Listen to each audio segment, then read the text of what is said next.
In this month's Patreon exclusive video, I would like to show you how to deal with prepatellar subcutaneous edema on MRI, what it means and what the differential diagnoses are.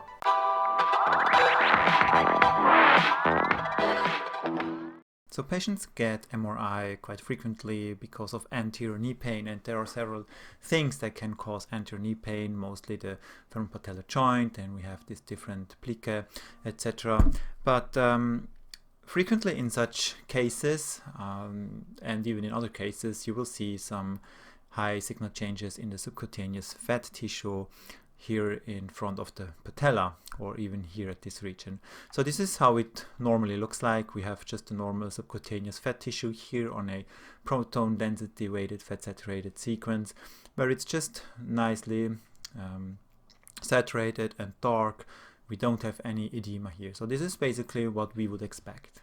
So in this patient, this time we have a axial and a sagittal PD fat set sequence, and as opposed to the previous patient, this time we can see some hyperintense signal changes in the subcutaneous fat tissue here in the prepatellar region, and also here in front of the ligamentum patellae. So there's no marked fluid collection, so we are not actually dealing with a obvious bursitis prepatellaris or superficial infrapatellar bursitis here.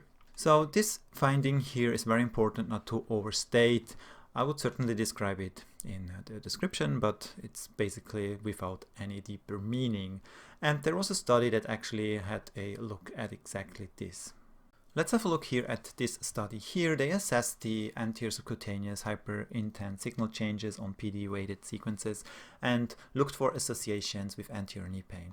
And from the abstract you can see they had close to 200 knee MRIs, and this edema in the anterior subcutaneous fat was present in over 80%. So it's very, very common. And of those with this edema, again, over 80% had actually a history of anterior knee pain. However, there was no correlation between anterior knee pain and this kind of edema. So it's probably just a normal finding. There is an association with age, weight, and repetitive microtrauma. People that are kneeling a lot might get changes there. Sometimes you get some scarring or fibrosis in this tissue there, but it's not really a pathology per se. We can quickly go through the different images from that study. You can see, similar to our case here, even milder, you can see here this subcutaneous edema along the patellar tendon, which is just a irrelevant finding at this point. Here also, without anterior knee pain or evidence of bursitis, we have this a little bit more edema here in front of the inferior patellar pole. Also not clinically relevant. Then here a case where it's a little bit more severe, but again this is just the normal edema there, not really concerned about anything here. And in this same patient they also had gadolinium, and you can see that we don't have a real enhancement here. So this is just the vein here, but they don't have like any kind or evidence of a bursitis, so no prepatellar bursitis and no superficial infrapatellar bursitis. Then just the other findings that you will frequently see. We have these changes here in a patient here with a little bit less fatty tissue, also not clinically relevant. Here another finding.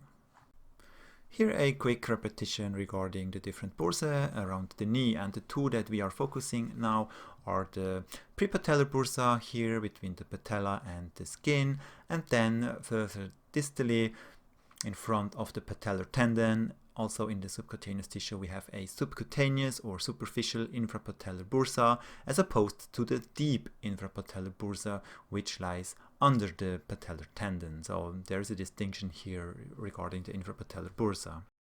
So here we have another patient with medial knee pain, so no anterior knee pain, no pain here in this prepatellar region, and you can see we have quite extensive edema in the subcutaneous soft tissue here in front of the patellar tendon, and also here a little bit less in front of the patella itself. And again, how do we make the distinction now between a bursitis and just this normal, or normal in brackets, edema in the subcutaneous tissue? Now, there is no marked fluid collection as we would see in a subcutaneous intrapatellar bursitis here at this level, or in a prepatellar bursitis here. Therefore, this is just this unspecific finding here, probably and most often without any clinical significance. Now, the case would be different if the skin is red. If it's swollen here, the patient might have signs of infection or something like that. Then obviously you would have to interpret this quite differently. So the clinical information is important, but the information of anterior knee pain alone is unfortunately not enough.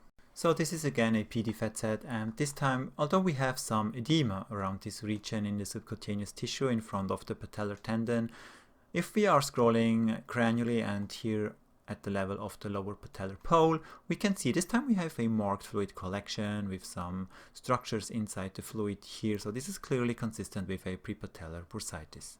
This is also nicely illustrated here on this sagittal T2, where we have this sac of fluid that is running here and then going here into the prepatellar region, a prepatellar bursitis. So here in this patient again we can see not just edema, but we have some kind of a fluid collection here in the prepatellar region. It's more obvious here on this PD fat set. Here as we scroll down you can see it's really a little fluid collection and not just a edema itself. So we have some edema as well, but in this edema we have a fluid collection here. And in case of doubt, you can see here after gadolinium we have a strong enhancement of the bursa itself, clearly consistent with a prepatellar bursitis. So this is a little bit a older MRI, and this time you can see the fluid collection is at a different location. It's not up here in the prepatellar region anymore. It's not a bursitis or prepatellar bursitis. This time this is the subcutaneous or superficial infrapatellar bursa, and therefore with this amount of fluid here and the distension here, it's consistent with a subcutaneous infrapatellar bursitis. Now, I mentioned that there is a superficial and a deep one, and you can this time also see the deep infrapatellar bursa here with a little bit too much fluid here in this bursa as well. So both infrapatellar bursa here, and this one is clearly inflamed with too much fluid and some structures in here. This is the same patient. My apologies for the bad image quality, and you can see the edema in front of the patellar tendon. It's still there, but it's clearly different from a obvious fluid collection as in this case. And here another case with Osgood-Schlatter disease and changes in the patellar tendon. And if you look closely, this time we have a fluid collection deep to the patellar tendon. So this is the deep infrapatellar bursa that is inflamed, and luckily for us, or well, wouldn't have been necessary, but they gave contrast here, and you can see how this bursa now is enhancing with clearly signs of inflammation. So this is a deep intrapatellar bursitis. Very nice case. And this one here is in the setting of a Osgood-Schlatter disease. Obviously there are other differential diagnoses as well. So if you see something like this here, don't fall for a prepatellar bursitis and really look at the image very closely, because this is clearly a vessel and sometimes they can be quite large. And if it's the tubular structure, as clearly in this case, then it's just a vessel and not even an edema. So thanks for watching, and you can see now next time you see this edema, you know that it's most likely not relevant unless, as I mentioned, there is signs of infection or anything at this region. Now the other thing is, we certainly do not have the information about anterior knee pain and the exact clinical information every time, at least not in the hospitals that I'm working for.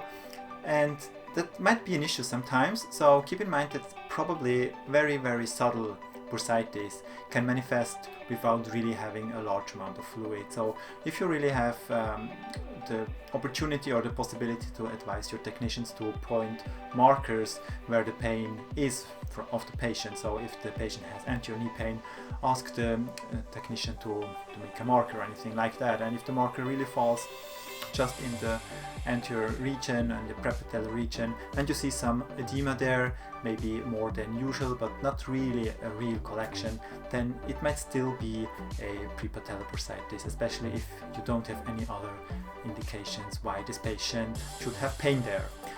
Although there is no association, as I mentioned before, so we need to be a little bit careful how to deal with that still, despite the study that showed no association at all. Well, that's it. Thanks for watching, and also thanks again for all your very generous support, as usual, and see you next month.